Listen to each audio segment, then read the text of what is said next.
Simon & Schuster Audio presents Bird of a Thousand Stories by Kiyash Monsef.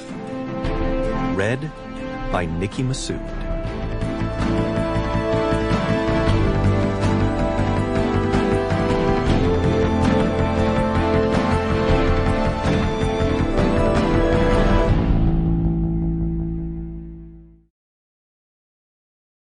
To Sibley, to Tilden.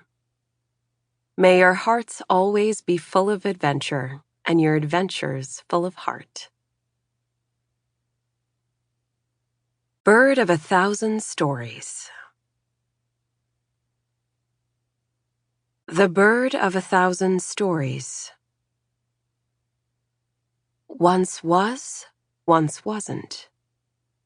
Every morning in the old city of Nishapur, two orphaned girls fed the sparrows that roosted nightly in the junipers, the cotoneaster, and the almond trees. The city in those days was rich with gold, spices, and silk. Its roads were wide and smooth, its squares bustled with trade, and its gardens bloomed, lush and fragrant, with jasmine and pomegranates. But poor is always the same, even in the most prosperous of cities, and the orphans of our story were as poor as could be. They lived on the streets, they worked for pennies and bits of dried bread, and slept in the gardens when they were not chased away. The sparrows were the orphans' only friends, as no one in that great city wanted the burden of caring for two more children, and girls at that.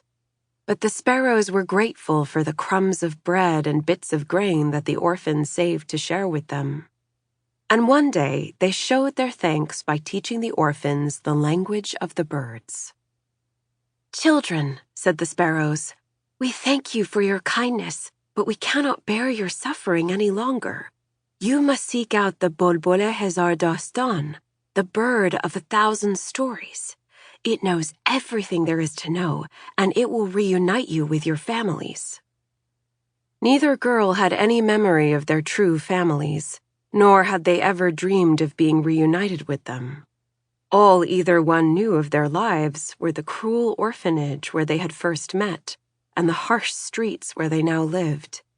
And, though they did not admit it, or perhaps even realize it at the time, the sparrow song touched something deep inside both of them. Sample complete. Ready to continue?